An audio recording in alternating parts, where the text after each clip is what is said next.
Everybody who's not been sleeping over the past 2 days knows the controversy that broke around the video of Iturralde who rolled with his student and who broke the neck. And I want to make this quick video to give my opinion on that. Mostly because I really care in my videos mostly about longevity and correct mechanical jiu-jitsu and make everything safe as much as possible for everyone.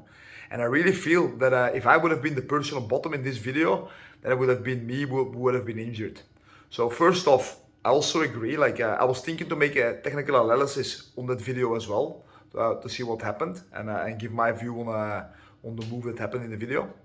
But Grace already did that, and I cannot do a better job like coloring the arm.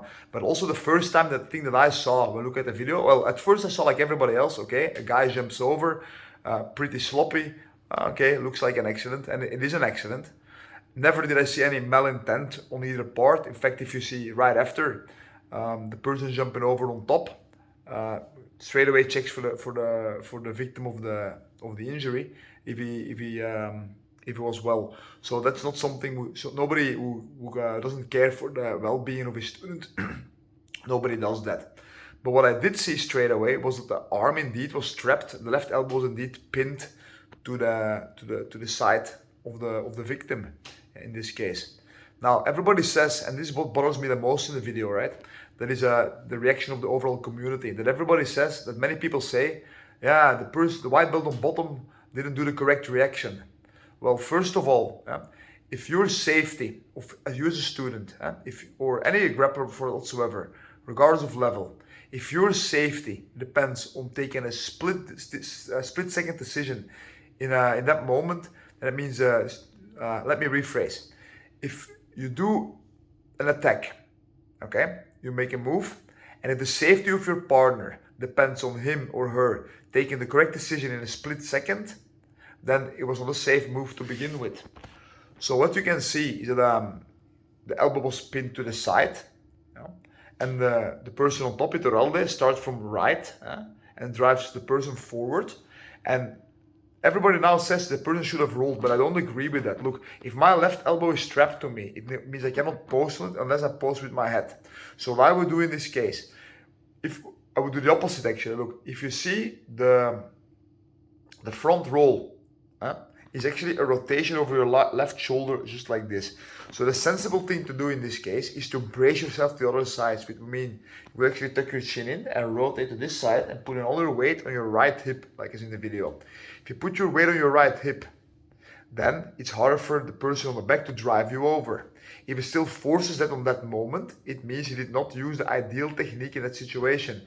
I would never have done that in this case. What I could have done in that moment, if the person on bottom starts to drive his weight to the right hip, I would put a little bit pressure in the direction of the roll in order to make the person overcommit to the backside and then drag his hip on the floor. And anytime you do roll over would be when the person on bottom starts the roll himself and use your shoulder to bend the neck even more.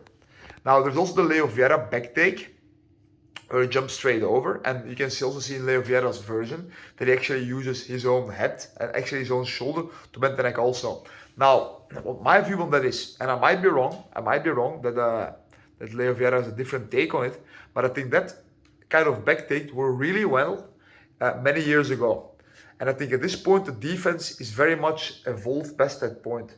Look, the way I see it, if you're sitting on your butt, and some person is behind me with seatbelt but no hooks inside, my argument is it's very hard to get your hooks inside from there, especially if I keep my elbows tucked. The face protects itself by tucking the shoulder in, and the arms protect the hips, and so the hook cannot get inside. If the hook gets in, you can underhook the hook and lift the leg up and sink deeper. Actually, you see it in some of Leo Vieira's videos, and actually always what ensues after the front roll is always a scramble, which Leo Vieira, talented as he is, was and still is, was always able to come out on top of those things. But if you do the front roll in that way, if you end up on your butt on bottom without hooks, that is not a good way to take the back. Now, you could argue, let's try to put the feet inside during the roll. That can be tried, but it's very hard to do that, especially with a seatbelt grip. You could try to do it in the last seconds of a match, I guess, if you have a double underhook grip, then you have a more way to spread the legs open. Now, every time when you do a front roll, I do it when the person in front of me, bottom of me, starts to roll himself and I follow up. And I only do it on the overhook side, provided I end up on my shoulder with my head higher than my opponent. The moment my opponent is higher than me, he can actually roll it to turtle, and then he will most likely end up in some kind of sideways half guard with me on bottom. And not the best position for the person on top, but for sure not the best position for the person on bottom either, and we'll always have a scramble. Now, it's my idea that every time you do a technique, techniques always work in a context. That means, but which context? Look, first of all, you have to connect to your partner. The connection is a context. So what are the grips? What are the attachments? Secondly, how is your weight distribution? Where is your weight shifted? What is your muscle engagement? What is your weight? What is the rotation that the partner is giving? And in that context, you choose the most ideal technique. Techniques by itself are senseless if you do not do them in the correct context. Okay? And doing techniques regardless of context means you just do the move because you want to do the move, but not because it's the right move to do in that moment. It's a bit hard to explain maybe like this, but I hope you guys understand. So that's what it seems to me. Right there, the person on top just did a backtake. Maybe, well, he's a world champion, so I guess he saw it before. And sometimes you will get away with that.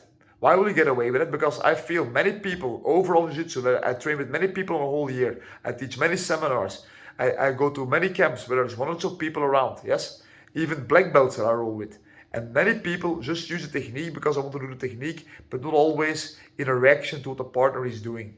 So always use the right technique or move, or however you call it, for the right context in regard with your partner. If you do not take the context in regard, then it will be always, or very often, it will be random, yeah, the outcome. Now, everything, it's like a key. Every technique or move fits in a certain scenario. It's like a key. You can use a key to open a door, but a battering ram also works. So why do sloppy techniques work? Well, sloppy techniques work. Everything works if you do it hard and fast enough. And if everybody, like, because that really scares me overall in this community, the BJ community, that everybody just sees, it's a regular backtake. No, it's not a regular backtake. It was what was close to a regular backtake, what looks like a regular backtake, but with a variation in the grip and on the wrong moment, which made the person on bottom face plant. I argue already, I think the person on bottom did the right thing by shifting his weight to the opposite side, but then unfortunately resulted in him face planting, and that the disastrous consequence. Yeah. I feel the way that happened, he could either post his face on the floor or post his shoulder on the floor. If you post the shoulder on the floor, you have a clavicular injury. I will show you how it looks like. Look, many years ago, I planted my shoulder on the floor. It's still dislocated. See, so that's something that never really heals. So I wouldn't plant my shoulder. And if you plant your neck, well, if it's straight, there's a chance you can take the weight, but the weight of two people on top of your neck, unlikely it's gonna end always well. So that's why it really happened. So I feel everybody in this scenario would have done the same thing. Now, of course, there's the argument, the guy was on a white belt, the guy was a beginner, the guy was not experienced, or he was experienced, some say. It doesn't really matter. No matter what your level or your experience is, physics are still physics, and biomechanics are biomechanics. If your body gets turned in a certain way, and someone jumps on you, gravity will always be gravity, and physics will be physics. You will plant. And of course, some people with more experience might turn a bit more sooner in. People say, okay, the guy was only 3 years training wrestling. Well, I have trained with people who trained jiu-jitsu for 10 years, black belts, who still were sloppy and spazzy and all you want. So it's not because you trained 3 years, you trained actually well. It also doesn't say how long did you train. Maybe you experienced wrestling for the first time, but that doesn't mean you actually trained well, that you had a good coach, that you actually paid attention to the rules, that you were maybe not talented. Who knows? There is many arguments why 3 years is not really seriously an indicator for any experience. And if you look at the guy, he doesn't really look like a wrestler. Well, it might be biased, but usually good wrestlers have have wrestling ears, I would say. Now, the consensus is very much divided on the topic. What's scary for me is that very many prominent figures in the jiu-jitsu community, they seem also to say the same thing. The white belt was in fault.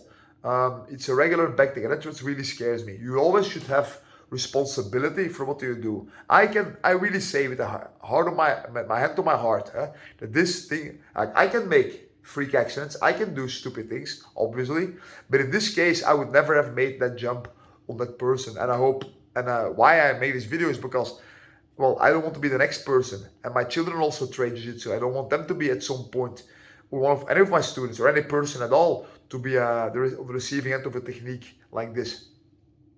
It will usually go well, just like a guard jump usually went well in the past. But at some point, someone landed on someone's knee and then it broke. So anytime you launch yourself, you cannot change your trajectory mid-jump. You cannot change that. You're dependent, well, it's already decided where you're going to land. And in that split second, your partner has to react. And that is very dangerous. So anytime you do that you launch yourself on your partner, the starting point of where you went, the ending might, the reaction of the partner might change. So what you thought you were landing into might very well not be there anymore when you arrive. So one, it's not good for yourself because you cannot react to certain good things your partner does, and you can also not react to certain bad things he does. So it's dangerous. So both from altruistic and egoistic perspective, it's dangerous in both cases to do that. Also scary for me is like, okay, Renner Gracie, you can think about whatever he likes. Okay, maybe he's a salesman, maybe this, maybe that. I don't really care. I never met the guy. I cannot have only my opinion will be on the short videos that I see and on the things that I hear from other people. But all I can say is I did the same analysis he did the day before. Coach Brian says the same thing also, and then I made my analysis before, and then I see two people coming to the same conclusion, and that is for me an indicator there is something there, especially the overhook with over the trapped arm. So that is my meaning on this. I hope everybody takes every coach shows this video, actually the video that happened and the analysis of Renner in his gym. Even if you don't agree, it should be thought about and talked about at least, that it's dangerous. And I'm not even talking about the money that was involved in the settlement. I don't care about people's intentions, to be honest. I didn't see malintent, but I see sloppiness. And I don't really care about the motivations of intent behind people. I just want to see it's safer for everybody who trains and rolls, both from my perspective as a coach and as a practitioner, and for everybody involved. So that's how I see this, and I hope many people think the same. And well, if anything, let this incident be a reminder to take very much care of each other in the gym. All the best.